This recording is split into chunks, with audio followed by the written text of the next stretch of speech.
Halo teman-teman, salam sehat selalu untuk kita semua. Salam sejahtera, tetap semangat. Kembali dengan saya Bung Ropan. Dan saya akan mereview hasil-hasil pertandingan yang berlangsung di UCL. Di fase grup A, B, C, D. Yang dimainkan pada Rabu dini hari waktu Indonesia bagian Barat. Pasti teman-teman juga sudah tahu apa yang terjadi khususnya di grup D yang sangat menegangkan. Ada 4 klub seperti yang saya bicarakan di konten saya sebelumnya, karena selain Spurs ada Frankfurt, ya, ada Sporting dan juga Marseille yang bersaing. Akhirnya The Lily Whites, tim asuhan Antonio Conte, memastikan mereka lolos ke babak gugur atau babak perdelapan final 16 besar di UCL setelah mendapatkan kemenangan 2-1 bekerja ekstra keras di Stade Velodrome, markasnya Marseille. Sebelum juga bagi Harry Kane dan kawan-kawan bisa memetik 3 poin yang sangat penting. Karena agak menegangkan juga melawan Marseille ini. Mbemba ya di 45+2 itu sempat membuat Marseille ini unggul. Karena kalau Marseille bisa menang, paling tidak 1-0, tersisilah Spurs. Karena pada saat bersamaan juga Eintracht Frankfurt itu menang juga dengan skor yang sama 2-1 melawan Sporting dan membuat Frankfurt itu langsung lolos ya untuk bisa akhirnya menjadi runner up di belakang Spurs. Namun Spurs setelah ketinggalan ini memang terancam posisinya. Ya. Bisa saja Marseille akan lolos. Ya, kalau Marseille ketambahan 3 poin dari 6 poin mereka akan jadi 9. Sementara Spurs tertahan di 8 poin. Jadi akan menjadi juara grup justru Frankfurt baru Marseille. Tapi untung di babak kedua ya, mereka bisa membalikan keadaan. Ya. Clement Lenglet, pemain belakang ini bisa mencetak gol sebelum itu dipastikan oleh Højbjerg di penghujung laga atau di injury time. Tapi sebenarnya juga dengan draw sudah bagus bagi Spurs untuk bisa keluar ya dari grup ini. Walaupun lagi-lagi mereka akan menjadi runner up dan berbahaya memang kalau menjadi runner up karena lawan-lawan berikut itu memungkinkan bagi Spurs. Saya sudah katakan kemarin bisa bahkan menghadapi Madrid, ya, menghadapi PSG, Bayern Munchen yang menjadi juara grup ya.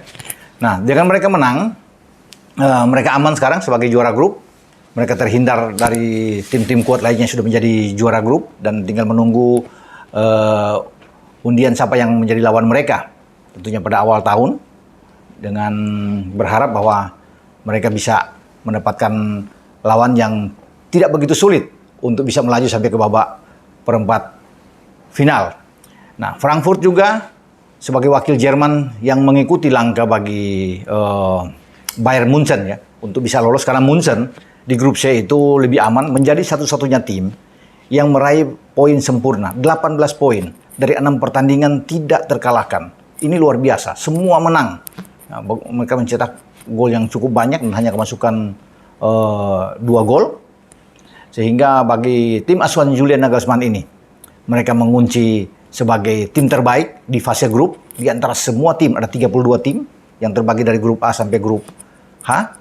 Dan mereka sekarang menjadi kandidat kuat untuk bisa menjadi juara. Namun tidak menjadi jaminan, karena musim lalu juga mereka sempurna di fase grup. Namun akhirnya mereka ditumbangkan oleh Villarreal.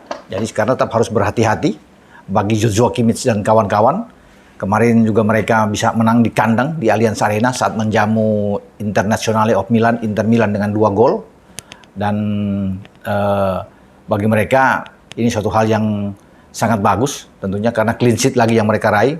Bermain di Meazza pun mereka mendapatkan clean sheet, juga menang dengan skor yang sama dengan 2-0. Dan ironis memang gawang Sven Ulrich itu hanya bobol lawan Pilsen ketika mereka menang telak main di Pilsen dengan 2 gol. Melawan 2 tim kuat yang menjadi rival bagi Munchen, itu Munchen tidak kebobolan. Barcelona mereka bisa mencetak 5 gol dalam 2 pertandingan, menang 2 di Allianz dan menang 3 di Camp Nou. Dan sekarang mereka bisa mencetak 4 gol secara total melawan Inter, menang 2 di Meazza dan menang 2 di Allianz. Jadi ini luar biasa bagi Munchen, melawan 2 tim kuat, tapi gawang mereka tidak kebobolan. Bahkan mereka itu kalau ada 5 gol di gawang Ter Stegen dan ada 4 gol, jadi 9 gol secara total yang mereka ciptakan di gawang Onana, ya, penjaga gawang dari Inter. Kita akan tunggu siapa lawan bagi Munchen di babak selanjutnya di sistem gugur. Dan Inter sudah pasti lolos. Karena sebelum pertandingan ini dimulai, dua tim ini sebenarnya sudah lolos dengan Munchen tetap sebagai juara grup dan Inter sebagai runner-up. Barcelona yang turun ke Liga malam Jumat karena tidak mampu bersaing di grup C ini. Liverpool ya mendapatkan hasil yang bagus. Mereka boleh terpuruk di IPL kalah dari dua tim yang ada di bawah sebelumnya, Nottingham Forest dan Leeds. Nah, ini mengejutkan memang, apalagi Leeds menjungkalkan The Reds itu di Anfield. Tapi kalau di kancah UCL mereka bagus, secara back to back mereka bisa mengalahkan Ajax sebelumnya dan sekarang giliran Napoli. Nah, Napoli ini kan di grup A belum pernah kalah dan ini adalah kekalahan pertama Napoli di grup A setelah mereka tampil luar biasa dan akhirnya mereka menderita bermain di Anfield. Memang kalau di UCL itu mental Liverpool ini oke. Ya, ini semoga kemenangan ini juga bisa membawa mereka di IPL tampil bagus karena ada 2 pertandingan lagi ke depan ya. Karena saya tidak tahu juga bagaimana setelah mereka melawan Ajax kemudian juga mereka hancur di IPL. Sekarang mudah-mudahan setelah menang lawan Napoli ya dengan clean sheet pula mereka bisa tampil bagus di IPL untuk bisa mendongkrak posisi mereka yang sekarang sudah keluar dari 8 besar dan mereka bisa naik lagi karena dengan poin 16 sampai saat ini dalam 12 pertandingan memang bukan Liverpool yang sebenarnya yang tampil pada musim lalu dengan sangat bagus sekali dan 2 gol yang mereka dapatkan memang melawan Napoli agak susah payah ya di menit-menit akhir, di menit 85 itu oleh Mozala, kemudian di injury time bahkan plus 8 pemain pengganti Nunez yang mengisi posisi Bobby Firmino yang menentukan juga bagi Liverpool untuk bisa menang telak melawan Napoli dengan 2-0. Jadi selamat buat pasukan Jurgen Klopp saat ini walaupun posisi mereka 15 sama tapi tetap menjadi runner up.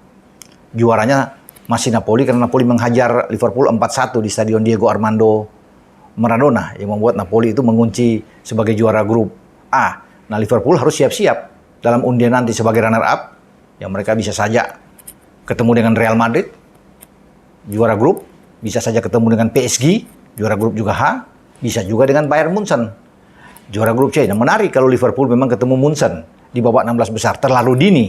Tetapi di sana kan ada pemain Sadio Mane. Mane juga tampil bagus, selalu bisa mencetak gol ketika bermain dengan Munchen. Dan ini menjadi suatu hal yang ditunggu-tunggu ketika Mane menyeberang dari The Reds menuju ke FC Hollywood di Rotten. Dan kalau atau andaikan dalam undian itu ketemu, menarik memang untuk bisa menguji kehebatan dari Munchen dan juga Liverpool dalam duel mereka. Juga bagaimana pelatih muda Munchen, Julian Nagelsmann, ketemu dengan seniornya, Jurgen Klopp, yang menangani Liverpool.